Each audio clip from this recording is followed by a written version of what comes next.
In the spring of 2012, if a man wanted to look serious in Republic County, Kansas, he made sure his fields looked clean from the road. Clean meant black ground where black ground was supposed to be. It meant last year's stubble worked down or pinned flat enough that nobody could accuse you of letting residue make decisions in your place. It meant the winter annuals had been burned off on time, the volunteer rye was gone, the henbit was dead, and there was nothing green left standing between your crop and the county's approval. It meant a field looked organized before it ever had to prove itself productive. That was not a law. It was older than law. It was the kind of thing counties teach each other by looking.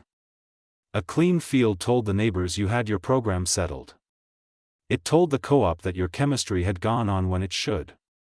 It told the landlord that the place was being minded by a man who intended to farm the coming year and not merely drift through it. It told the banker that your decisions were likely to resemble the same decisions made by other borrowers who paid on time and did not invent new problems for old notes. That was the arrangement. That was the gravity. And in 2012, with subsoil already uneasy from a dry winter and men beginning to study long-range forecasts the way they study strangers at a land sale, the gravity was stronger than usual. There are years when the county becomes quietly frightened before anyone is prepared to say frightened out loud. In those years, people cling more tightly to appearances because appearances feel like discipline, and discipline feels like the one part of whether a farmer might still be allowed to control. Now let me tell you about Orville Haskell, because you need to understand the man before you can understand why a field everybody in the township laughed at ended the summer with moisture under it when better-looking fields had already given up. Orville Haskell was 74 years old in 2012 and had farmed the same 720 acres outside of Agenda, Kansas, for 50 years. His father, Miles Haskell, had first rented the home quarter in 1948 with a Farmel M, a three-bottom plow that pulled like it disliked him personally, and enough borrowed money to make every weather front feel like a personal message. Miles bought the quarter in 1955 after 2 good wheat seasons, 1 ruinous hail year, a decent Milo crop, and a banker in Cortland who decided that a man willing to rebuild his own drill transmission in the gravel lot behind the bank probably deserved another year. That story mattered in the Haskell family not because it ended well, but because it had become one of those founding myths all serious farm families carry without calling them myths. The lesson was never that hard work guarantees land. The lesson was that a man who understands steel, weather, and timing survives longer in bad years than a man who understands only one of the three. Orville grew up in a house where rainfall totals were written on feed sack tags and tucked into jars on the kitchen shelf. He grew up listening to adults remember crop years by inches and storm tracks rather than by birthdays. The flood year. The short tassel year. The summer the Milo stood still for 3 weeks. The August when the north quarter caught half an inch and the home place caught nothing but lightning. Miles Haskell used to say that ground remembers treatment longer than men remember intention. Orville heard that line so many times as a boy that by the time he was old enough to disagree with his father about anything, the sentence had already become permanent architecture in his thinking. Miles was not a romantic man where soil was concerned. He did not talk about health because men in western Kansas of his generation did not trust words that sounded like seminars. He talked about condition. He talked about whether ground sealed after rain, whether it baked hard under a July wind, whether a knife slid in clean after a shower, whether roots ran deep enough to earn the crop they were asking the sky to finish.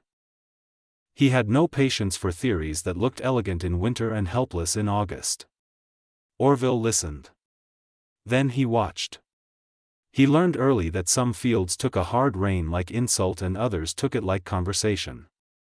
He learned that 2 quarters planted on the same day with the same hybrid could age differently by the 3rd hot week if one had better residue cover going into June. He learned that dirt with too much pride to stay covered becomes hard company in a dry year. He learned to notice where volunteer growth came easiest after wheat, where the wind peeled topsoil first, where surface crust broke in plates, where infiltration stopped short and runoff began pretending it was ordinary. By 1968 he had started carrying a pocket knife during harvest, not because he needed it for machinery all that often, but because after a hot week he liked to walk out and see how far the blade would slide into the row middle before the ground turned from living resistance to plain refusal. In the 1970s he began writing notes on field conditions in old chemical ledgers after every significant rain, where the water stood, how long it took to go, whether the surface slumped, whether earthworms showed up under residue, whether volunteer cover looked like nuisance or opportunity depending on timing. That was not how most men in Republic County kept records. Most kept yield, rainfall, fertilizer, fuel, maybe hail losses. Orville kept behavior. He married young, buried his first child younger than anyone should, stayed on the place when 2 neighboring families sold, and through every decade became the kind of farmer county people describe with phrases that sound simple until you realize how much they contain. He was steady. He watched things. He didn't talk to hear himself. He was old-fashioned in the useful ways and difficult in the expensive ones. He did not change for fashion and therefore sometimes changed earlier than fashion. Behind the machine shed on the Haskell place stood an older utility shed built in stages between 1953 and 1967. One side held hand tools, old drill openers, worn but not yet worthless sweeps, and enough salvaged steel to let a careless observer accuse Orville of saving everything. He did not save everything. That is worth saying. Men who do not understand shops always mistake discrimination for clutter. Orville threw away what had no future. But his idea of future was longer than most men's patience. If he kept a part, it was because he believed some coming season might ask a question that part was still capable of answering. That habit mattered in 2012, though not directly in metal. What mattered directly was a field people in Buckshot Township called the West 80, a quarter-mile rectangle west of Turkey Creek Road that had never behaved itself long enough to be trusted fully. It had a lower shoulder along the south fence where spring moisture stayed too long after wet years, a middle band of silt loam that could make a man feel smarter than he was, and a north rise that surrendered water faster than the rest of the field deserved. In a generous season the West 80 could be solid. In a dry one it taught humility unevenly. In 2010, after wheat came off that field and before the next season's planning had fully hardened, Orville bought a pallet of what was supposed to be one thing and turned out to be several. The seed lot had been sold through a broker out of Salina, labeled as a cover blend heavy on cereal rye with some crimson clover and a little radish in it. When it emerged, Orville realized the lot also contained volunteer wheat, some common vetch, traces of turnip, enough annual ryegrass to be annoying, and one broadleaf component he never fully identified because by the time he decided it was there, the weather had begun doing more interesting things. Most men would have cursed the seed lot, worked the growth down, and never mentioned it again. Orville watched. The fall cover on the West 80 stood rough and uneven through November. The county saw it from the road and regarded it as a mistake. Orville walked into it after an early December rain and noticed something he wrote that night in pencil on the back of a crop insurance envelope: water entered where roots had been. Less sheen. Less crust. He let the stand go longer than anyone thought wise. In spring, instead of killing everything early and working the field clean, he rolled the residue down in stages, terminated part of it, left some volunteer growth standing longer on the weaker rise, and planted Milo into a surface that looked, from the road, as though nobody entirely responsible had been in charge of it for several months. That year the result was mixed. Not bad. Not conclusive. Mixed. The lower field handled a June rain better than usual. The north rise still suffered. The Milo was decent. The county forgot the whole thing because the season gave it enough other things to talk about. But Orville did not forget. He wrote more notes. He adjusted timing. After wheat in 2011 he repeated the experiment more deliberately, this time using volunteer rye, red clover from a bad alfalfa blend one neighbor had misordered, and what the county would later call weeds but what Orville preferred to think of as free labor if they appeared in the right place at the right time and did not get above themselves.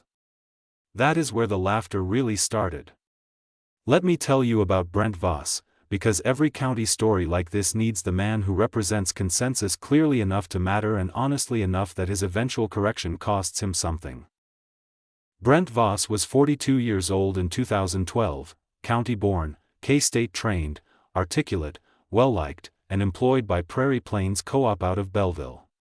He had the practical confidence agronomy men acquire when they know enough chemistry, enough crop physiology, and enough local history to speak in full paragraphs without sounding like they learned farming only in classrooms.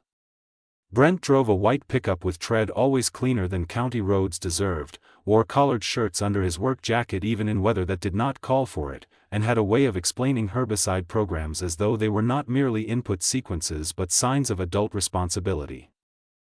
Most of the time Brent was useful because he was mostly right. That is important. A wrong man is easy to resist. A mostly right man is more dangerous because he trains everyone around him to assume the rest of his conclusions deserve equal trust. Brent believed in residue up to a point, no-till where it made sense, clean chemistry, predictable programs, and nothing green between crop rows that did not serve an immediately defensible agronomic purpose. What he did not believe in was letting volunteer winter growth and mixed spontaneous species remain long enough to make a field look untidy during a season already threatening drought. In his view, a living cover on the West 80 in 2012 would use water when every stored inch mattered. It would create cooler soil in spring when the crop wanted warmth. It would tie up nutrients. It would increase management risk. Most dangerously of all, it would give weaker farmers permission to confuse neglect with stewardship. Brent first saw the 2012 West 80 in March. He had driven out to discuss a fertilizer quote on corn ground north of the home place and slowed as he passed the field.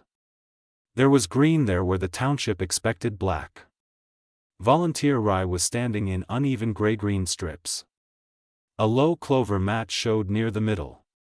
Henbit lingered in the thinner corners. There was dead residue, living cover, and a kind of layered surface complexity that, from a half-mile away, looked less like management than failure. He drove to the Haskell yard, found Orville washing screens by the nurse trailer, and said, "You planning to farm that West 80 this year or let the weeds send the invoice?" Orville looked at him a moment, then at the field, and said, "They're not weeds yet. There's still work." Brent laughed. It was not a cruel laugh. It was the laugh of a man who thinks he has just caught another man making a philosophical excuse for a practical mistake. He said the field was using moisture it could not spare. He said living cover this late on that profile would cost yield. He said if Orville wanted structure, there were cleaner ways to get it. He said leaving green on the surface in a year like this was not resilience. It was gambling dressed as old wisdom. Orville said, "Bare ground gambles harder." Brent smiled in the polite, unimpressed way younger professionals sometimes smile at older men they believe are leaning too hard on aphorism to cover for agronomy. Within a week the county had started talking. A landlord in Scandia asked another tenant if Orville had gotten too old to care what the place looks like. A parts man repeated Brent's joke about weeds sending the invoice. Someone at the elevator called the West 80 the Haskell hayfield. Another said it looked like a CRP project with identity issues. These were not bitter remarks. They were worse than bitter. They were amused. Rural amusement can damage reputations more quietly than hostility ever could because it converts one man's practice into the county's shared entertainment. Orville kept planting plans unchanged. He ran his no-till drill through the West 80 slower than usual because the residue and living cover demanded patience. The row openers worked harder. One marker arm dragged through a clover-heavy patch and came up green. The south shoulder planted beautifully. The north rise needed a second look. From the road the field seemed to confirm every skeptical thing the township had said. There was crop in it, yes, but between the rows lay a ragged low understory of dead and living material, enough texture to make a clean program man physically uncomfortable. Then the rain quit in earnest.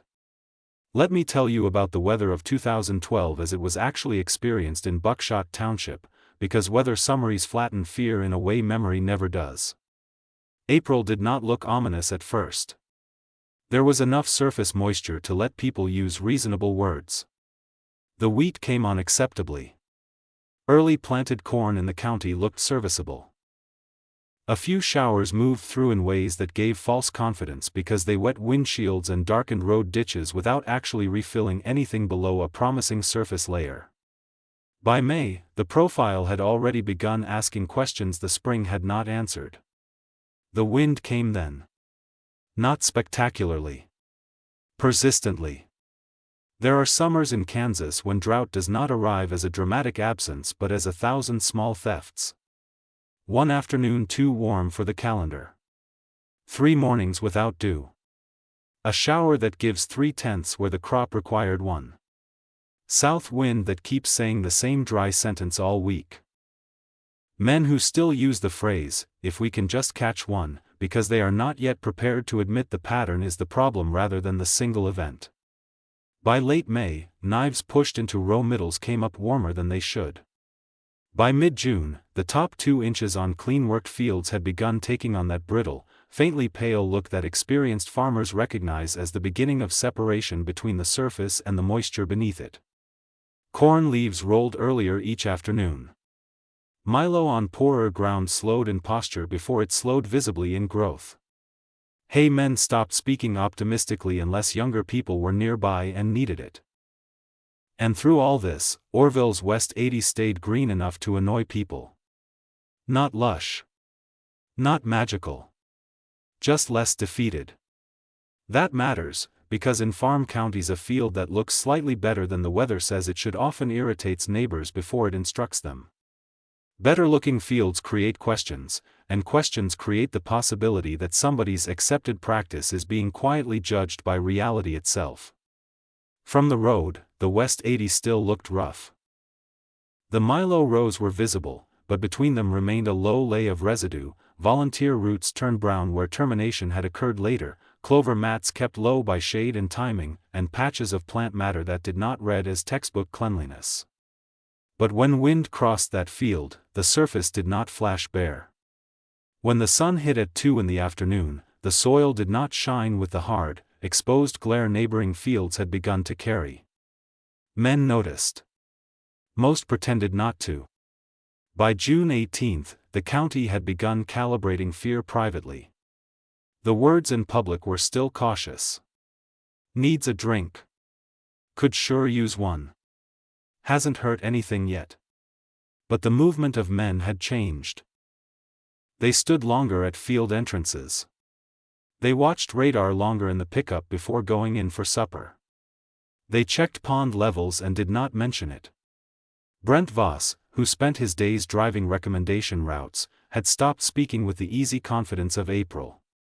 Not because he had become uncertain about agronomy, but because agronomy in June can do very little against a weather pattern intent on asking the wrong questions.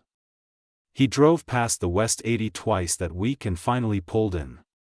He found Orville kneeling at the field edge with a trowel and a notebook. Brent asked how the field still looked that decent. Orville said, "It's not losing what it starts with as fast." Brent replied that living growth had still used moisture in spring. Orville said, "Maybe. But the ground didn't have to spend June naked." That was not the kind of answer Brent liked because it was not neatly falsifiable in a single visual observation. Brent said he'd like to run a probe. Orville said, "Bring one when you've got time." The county got hotter before the probe did. The first week of July arrived with the kind of heat that makes noon feel punitive. Corn in thinner soils rolled hard by lunchtime. Milo leaves on the lighter rises fired at the edges. The lower field entrances where mud had once held too long now dried into a sealed hardness that would not let the little rain that did come in easily. And because Buckshot Township had spent spring laughing at Orville Haskell's weeds, a strange thing now happened. The West 80 became the field people drove by when they wanted to reassure themselves the joke had probably turned out right after all. It had not. On July 7, a Saturday, a group of farmers stood at the co-op counter talking about which parts of the township still held any moisture below 6 inches. Lester Burke, who never kept his observations to himself if they seemed likely to improve a conversation, said he had driven by the Haskell West 80 that morning and it still looked less whipped than most. Somebody laughed and said maybe weeds drank from somewhere the crop didn't. Brent was there. So was Orville. Orville said, "They're not drinking it. They kept it from leaving." The room got quieter than the line deserved. Brent looked at him, then at the other men, and said, "If you believe that, we can go settle it." Orville said, "Bring a shovel too." That afternoon, 3 pickups drove out to compare fields. Let me tell you about the first field, because the story works better if the county's standard practice is represented honestly. The comparison field belonged to Kurt Wendell, who farmed well and deserved better than becoming the loser in another man's legend. Kurt's Milo field had been sprayed clean, planted on time, fertilized correctly, and managed by any reasonable standard with skill and discipline. The surface looked the way the county liked its surfaces to look in May, even, dark when it should be, free of visual nuisance, and outwardly exact. Brent pushed the soil probe in near the headland. The first 4 inches yielded enough, but the core lightened quickly. At 6 inches the moisture was limited. At 8 it was meaner than anyone liked. They checked the middle. Then the north rise. Then a lower patch that had once held moisture better than average. The profile was not dead. It was simply ahead of the county in the wrong direction. Then they drove to the west 80. From the road shoulder, it still appeared somewhat untidy. That mattered. Everyone saw it. The residue between rows, the low dead-end living cover, the lack of bare polished surface, the texture itself, all of it still carried the visual language of an argument the county had already spent months making against Orville. Brent stepped in, chose a point in the middle band, and pushed the probe. It went deeper than he expected. He withdrew it, broke the core, and looked. At 6 inches there was moisture. At 8, still enough. At 10, dark, firm earth came up cool enough that Lester Burke said nothing at all, which for him was noteworthy. Brent checked a second point. Then a third. Orville directed him toward the north rise, where everyone expected the field to fail first if the underlying theory had any weakness. The probe there still found more reserve than Kurt Wendell's better-looking field had offered in its easier zones. They dug next. At the clean field, the surface broke in plates and blocks, crusted in the upper zone where repeated rain impacts and heat had done what they do to exposed soil under stress. In the west 80, below the residue and low cover lay a surface structure that had held. Not soft. Not garden-like. That is not plains farming. But aggregated enough, stitched enough with old and current roots, shaded enough, and intact enough that what little rainfall had fallen in June had moved downward more successfully and what moisture had been there in spring had been surrendered less completely to sun and wind. Brent stood there with dirt from 2 fields on the same shovel and knew the county would remember the difference longer than it would remember any sentence he used trying to explain it. He said, "Finally, this ground stayed cooler." Orville answered, "And clothed." That line became the one Lester Burke repeated first, because he liked the sound of it. But it was not the whole mechanism, and Orville would have disliked the county stopping there. So let me tell you what actually happened in the soil. The volunteer rye and mixed cover growth had done several jobs before becoming residue. Their roots opened channels in the upper profile and held those channels after termination. The living cover had reduced the direct force of spring rains, so surface sealing was less severe. The residue mat left behind reduced soil temperature at the surface and slowed evaporation during the early summer winds. The clover and broadleaf components, though not present in any manicured or officially sanctioned ratio, contributed low structure and organic litter at exactly the soil-air interface where Kansas summers do their worst work on bare earth. Orville had not created water. No farmer creates water. He had simply managed the field in a way that helped it hold what came. That distinction was the whole story. By mid-July, the county could no longer treat the West 80 as a joke. A field that looks odd in spring but holds water in July ceases to be comic. It becomes accusatory. The same men who had laughed at the weeds now began asking more careful questions with their voices half lowered, as though quieter tone might spare them from having to admit openly that a shabby-looking field had outthought them. Brent came back with a soil thermometer and 2 younger crop scouts the following week. He had reasons he could have stated professionally for doing so: comparison, verification, curiosity, extension of field observation, but the truest reason was simpler. He wanted to know whether the probe and shovel had misled him through anecdote. They had not. At 2:20 that afternoon, the clean comparison field showed surface temperatures high enough to make the young scouts swear softly under their breath. Orville's West 80, even on the rise, ran markedly cooler at the same moment, and cooler still in the middle band where residue had persisted best. At 2 inches the difference mattered. At 4 inches it still mattered. Roots on the Milo in the West 80 were tracking deeper and more consistently into a profile whose surface had not surrendered itself as early to exposure. One of the young scouts asked Brent if he wanted to call it a cover crop effect. Brent said, "No. I want to call it a management effect before the county starts copying only the appearance." That was intelligent of him. Because rural counties are very good at mimicking visible things badly. They would have noticed the green surface, the untidy look, the volunteer cover, and some of them would have gone home believing the secret was merely letting weeds happen. That was not the secret. The secret was timing, patience, termination at the right stage, planting equipment capable of handling surface complexity, and a temperament willing to tolerate mockery long enough for biology to become measurable. Orville understood that. He also understood the county would not. So when men began stopping him at the elevator asking whether they ought to let weeds stand in their fields too, he answered each one differently but always with the same underlying honesty. "No," he said to one. "Not if you can't say which ones and why." To another, "Only if you're willing to manage the ugliness as hard as you manage the crop." To a third, "If you're asking because of appearance, don't try it. If you're asking because you've watched your ground seal and bake, then maybe." Those answers slowed the foolish men and irritated the impatient ones, which is often the best service an experienced farmer can provide a county. Harvest that year did not arrive triumphantly.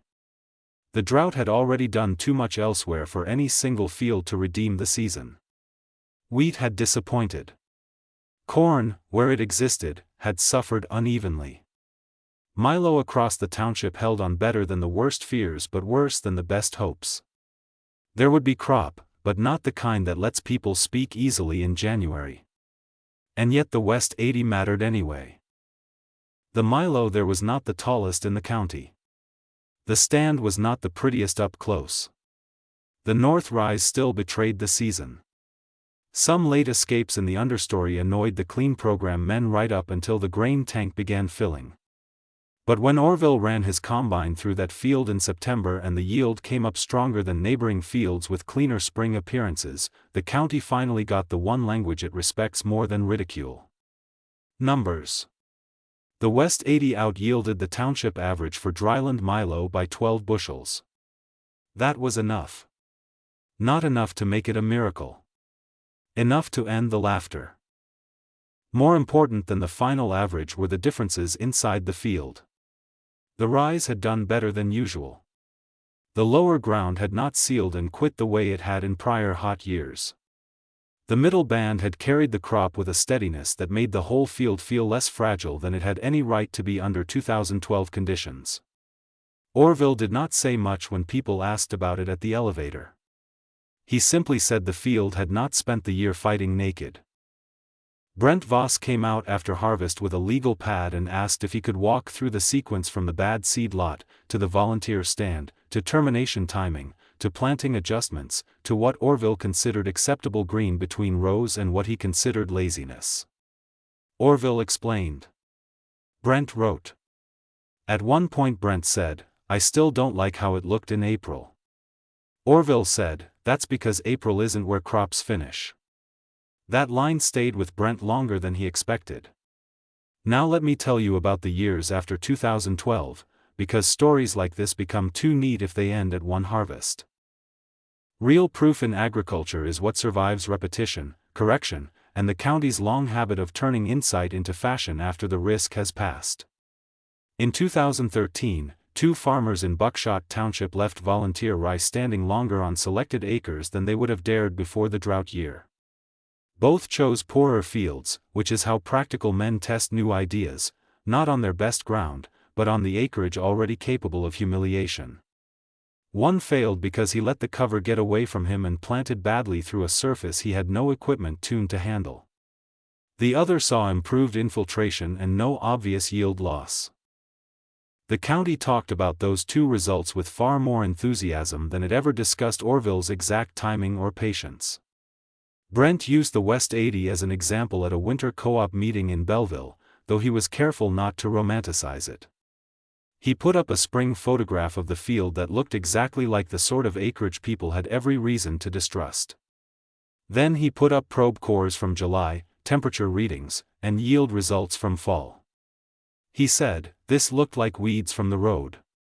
It turned out to be ground protection with a bad publicist. That line got the room laughing, which helped. Men accept correction more easily when it arrives through humor that does not force them to confess too much all at once. Orville attended the meeting, sat in the back, and said almost nothing afterward.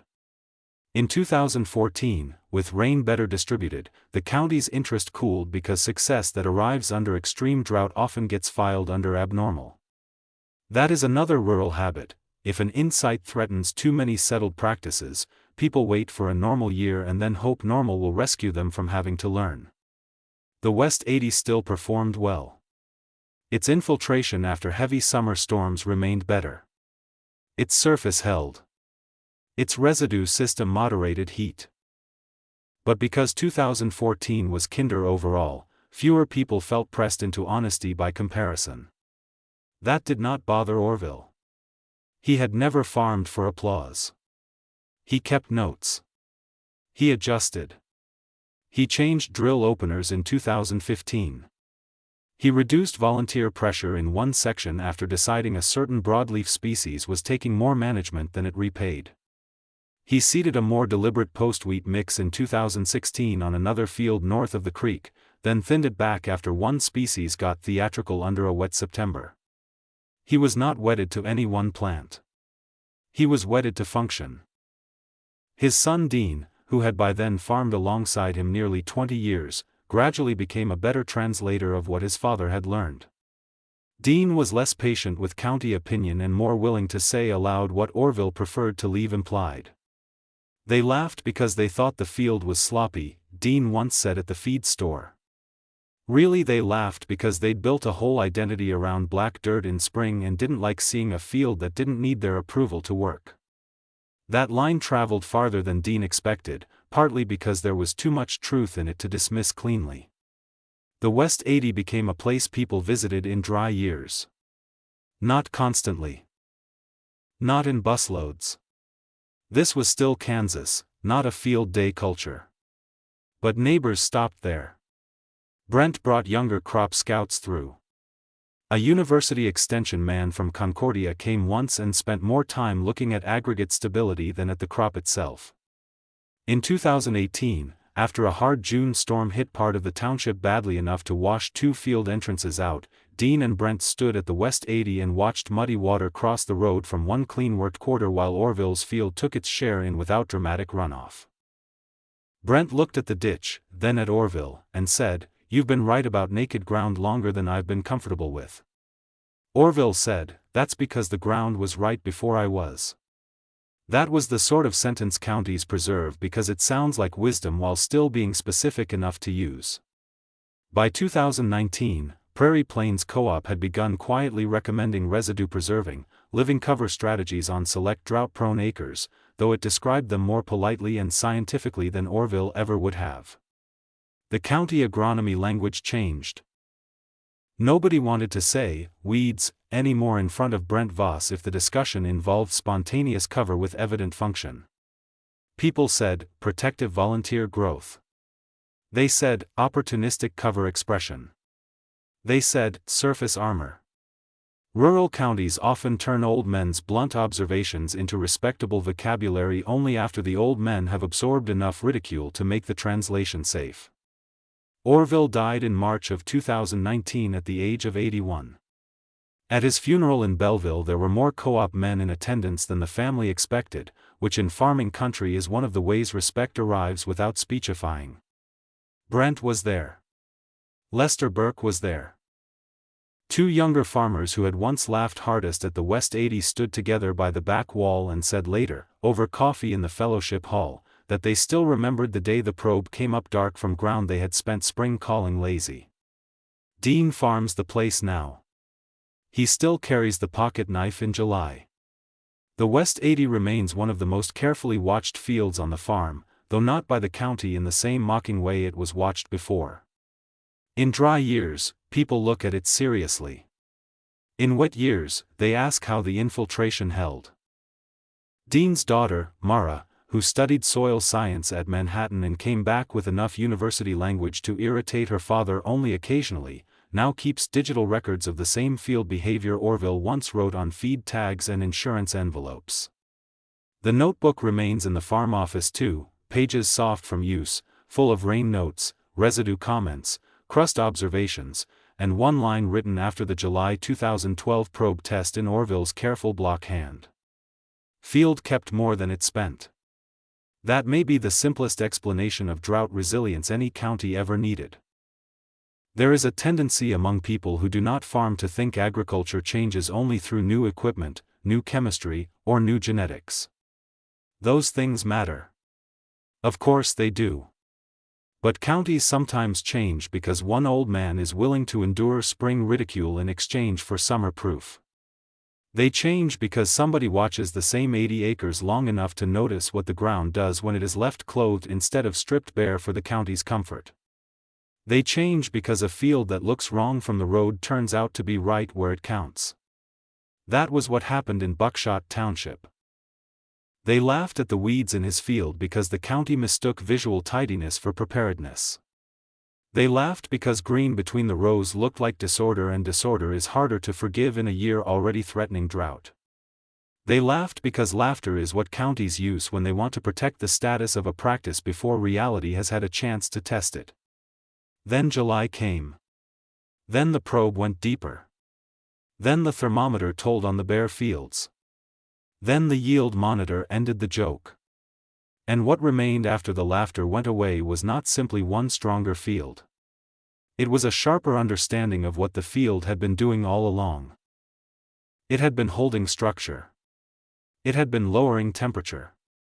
It had been softening rain impact, preserving infiltration, reducing evaporative loss, and carrying the crop into a hard summer with something in reserve. It had not looked clean by county standards. It had looked protected by the standards that mattered more. They laughed at the weeds in his field. Then the soil held water nobody else had. And in Republic County, Kansas, that turned out to be the more serious fact.